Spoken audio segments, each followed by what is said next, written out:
제7편 동북부여. 북부여 헌왕 가보 9년 장화건을 설치하여 예학을 가르치고 정전의 균평한 조례를 제정하였으며 홍은성을 명하여 태부로 삼았다. 추 9월에 기자가 사신을 보내어 정사를 보고하였다.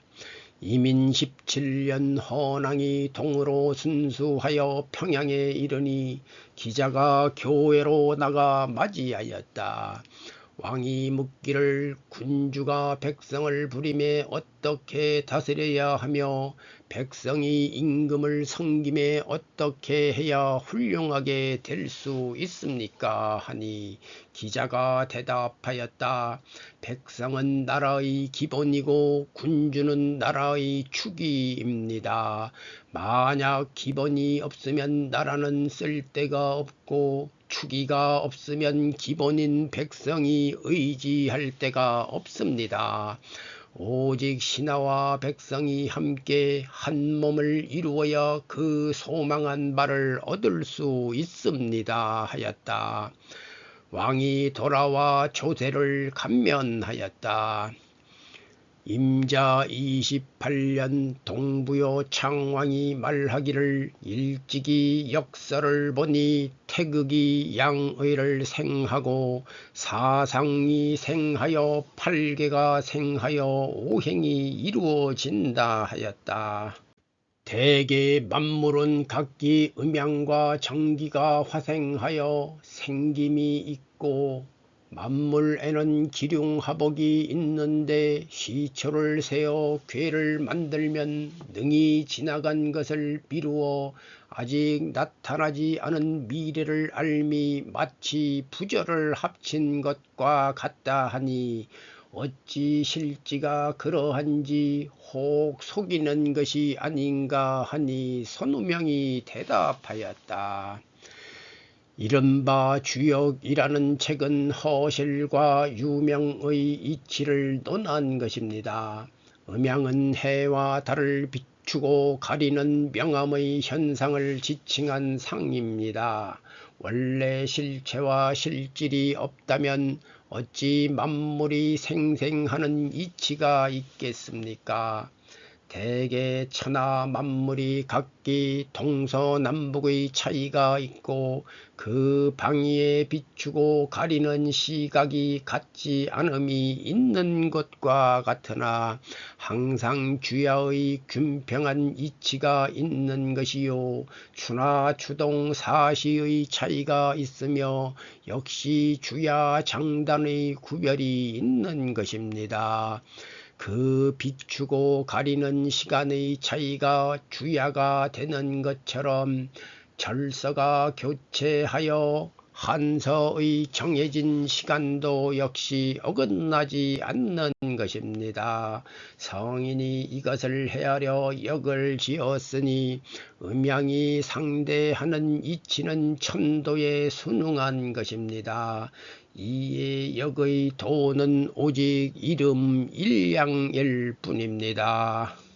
그러나 음양이 만물이 부모가 되니 다만 물건을 생함에는 기온 조화를 따라 만물을 양성하는 것입니다. 대개 음양이 만물의 부모가 되지 못하면 오행이 어떻게 만물의 원리가 되겠습니까? 천지 일월 성신 토석 금수가 모두 동열의 물질인데 오직 금목수화토의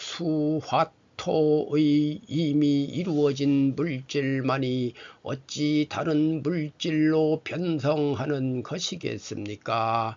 하늘의 원기가 만물의 이지를 화생하는데 오행을 갖추어 물건을 이룬 것만이 어찌 다른 물질로 변성하는 이치가 있겠습니까?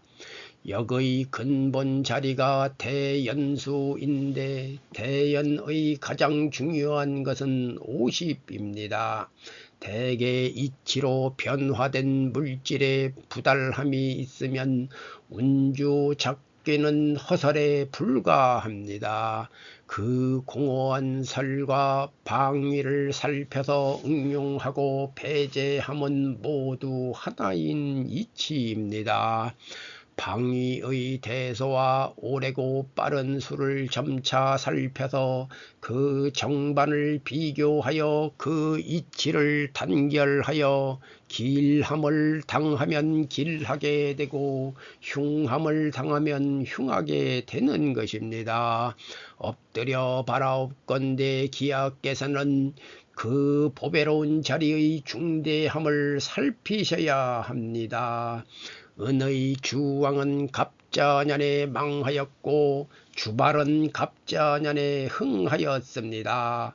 만약 하늘의 죄를 얻으면 도망할 곳이 없습니다. 유덕자는 점을 익히지 않아도 스스로 길하고 무덕자는 항상 점을 익혀도 반드시 흉합니다. 대개 옛적의 성인이 권선과 징악을 살피고 천지의 상을 채용하였습니다. 그러므로 권과 권을 주로 하여 궤를 지은 것은 당연합니다. 이는 역을 긋기 이전에도 역시 역이 있어서입니다. 태허의 공허한 공간을 생각하면 운수에는 예측치 못한 묘리가 있으니 그 빠지고 허함이 있으면 허하지 않음이 있음을 헤아리고 가상의 태초가 있음을 헤아려야 합니다. 계획하기 전에 밝게 살피면 자연히 변화가 보여서 이르지 못하는 곳이 없게 됩니다.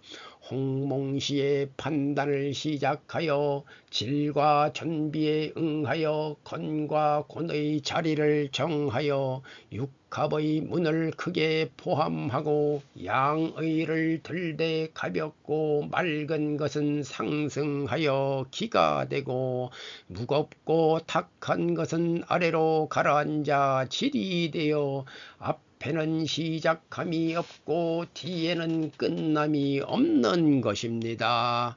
육합이 비록 넓으나 그 안의 것이 다 나타나기 어렵고 가을 터럭이 비록 작으나 도를 기다려 형체가 이루어집니다.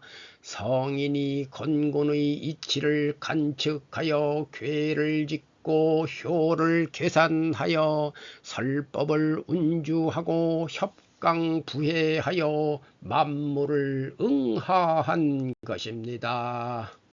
그러나 지극한 곳을 정하게 살펴서 궤를 나타내고 체를 움직여서 천지의 덕을 합쳐서 그 길하고 흉함을 얻는 것입니다. 상을 오직 오래 살피되 그 이치에 미달하면 도리어 미혹되고 속는 계기에 이르러 응당 큰 해를 남깁니다. 창왕이 좋다고 말하였다. 병진 31년 헌왕이 말하기를 고든 신하와 아첨하는 신하를 어떻게 미루어 아는가 하니 홍운성이 대답하기를 이치에 따르기를 굽히지 않는 자는 고든 신하이고 위의를 경외하며 드러나게 따르는 자는 아첨하는 신하입니다.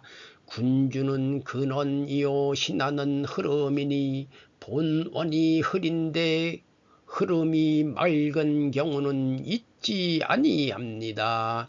이런 때문에 군주가 어지러야 신하가 곧은 법입니다 하니 왕이 좋다고 하였다. 정사 32년 헌왕이 이르기를 어찌해야 나라의 복록이 오래 가는가 하니 홍운성이 대답하기를 나라를 다스리는 자가 비록 천하를 얻었더라도 인의를 더욱 닦아야 이에 나라의 복록이 장구해집니다. 만약 속임수를 숭상하고 거짓을 행하면 반드시 나라의 복록이 단축되는 것입니다. 천하를 취함이 혹 이치에 거슬렀다면 반드시 이치에 따르고 의를 행함이 있어야 할 것이며, 마땅히 세습하는 군주에게도 이것을 반드시 삼가도록 해야 할 것입니다 하니 왕이 좋다고 하였다. 무오 33년 동부여가 장경문 밖에 하늘 제단을 축조하여 매년 10월 3일에 이 하늘 제단에 모여서 상제에게 제사하며 북을 울려 임금의 명운과 수복을 정성으로 축원하였다. 기자가 죽어 사신을 보내어 제례에 조문하였다. 정축 52년 헌왕이 말하기를 어진 신하와 충신을 어떻게 하면 알아내겠는가 하니 조진국이 대답하였다. 군주와 신하가 한 몸과 같으면서 경사와 복을 함께 누리면 이는 어진 신하이고, 높고 낮음을 돌아보지 않고 면전에서 곡직을 간쟁하며 국가의 위태함을 깊이 생각하여 죽음을 두려워하지 아니하는 자가 충신입니다. 사람이 자기 용모를 보려면 반드시 밝은 거울을 쓰니, 만약 나라의 군주가 자기의 과오를 알려면 반드시 기의 거슬림을 얻어서 이를 바로잡아야 합니다. 언제나 현명한 군주가 있어야 반드시 어진 신하가 있는 것이요, 일찍이 명군이 있으면 당연히 충신이 있었던 것입니다. 왕이 좋다고 하였다. 신사 56년 강주문이 아래였다. 옛적에 팽호가 산을 뚫어 물길을 돌리고 이익을 공평히 나누니 백성들에게 묵은 원한이 없었습니다.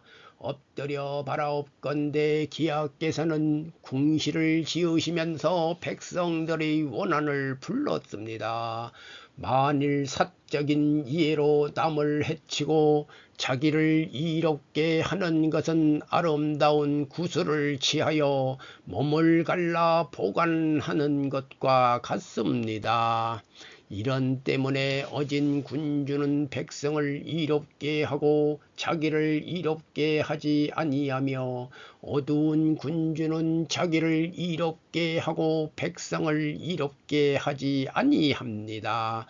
백성을 이롭게 하매 널리 의견을 들음과 같이 항상 경청함이 있게 하면 듣지 못하는 것이 없을 것이며, 자기를 이롭게 함에 편벽된 것처럼 항상 들음에 편벽됨이 있으면 이는 담장을 보고 선 것과 같아서 가까운 말도 듣지 못하니 하물며 먼 데의 말을 들을 수 있겠습니까? 그러므로 밝은 군주는 가까이 묻고 듣기를 좋아하며 다만 백성을 이롭게 함에만 나아가고 자기를 이롭게 하지 아니하여 간신히 그 악을 덮지 못하게 하는 것입니다. 어두운 군주는 믿음이 편협하여 박식하지 못하고 모든 관료를 보매 마치 대롱으로 하늘을 보는 것과 같아서 비록 현신과 훌륭한 보좌관이 곁에 있으나 버리고 물리쳐 쓰지 못합니다. 만약 합당한 사람이 아니라면 써서 의논할 수 없으니 누구와 더불어 천하를 다스리겠습니까? 엎드려 바라옵건대 기하께서는 현명하고 총명한 자를 장히 여기고 여러 사람의 의견을 경청하며 단점을 버리고 장점을 취하여 정사가 올바로 행해지도록 한다면 천하를 태평하게 하실 수 있을 것입니다. 왕이 훌륭하다고 하였다. 갑신 59년 헌왕이 말하기를 사람을 대하고 물건을 접함에 인심을 살피지 아니하면 화가 장차 반드시 이를 것이니 이를 조종함에 반드시 삼가서 가벼이 취득해서는 안 될 것이다 하였다. 정해 62년 동부여 창왕이 죽으니 제위는 55년이었다. 세자 노단이 즉위하니 이분이 평왕이다. 신묘 66년 초장왕이 죽으니 동부여와 북부여가 사신을 보내어 조의하였다. 임진 67년 헌왕이 이르기를 음악에는 흥하고 망하는 곡이 있다 하니 니사명이 대답하여 말하였다. 옛적의 성군과 명왕은 즐거운 일에 인연하여 즐거운 노래를 베풀고 가르쳐서 기쁨을 감상하게 하였습니다. 기쁜 음악은 들으면 더욱 기쁘고 근심은 들으면 더욱 슬퍼집니다. 대개 기쁘고 즐거움은 사람의 마음에 달린 것이요 음악에 달린 것이 아닙니다.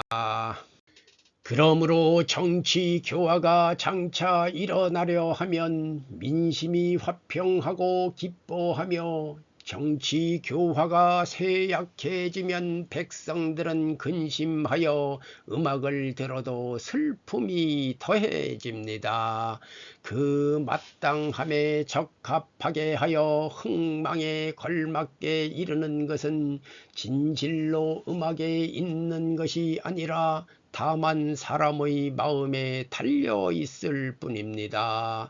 성대한 치세에는 비록 슬픈 곡조를 연주하더라도 역시 쾌락과 흥취를 환기함이 있을 뿐입니다.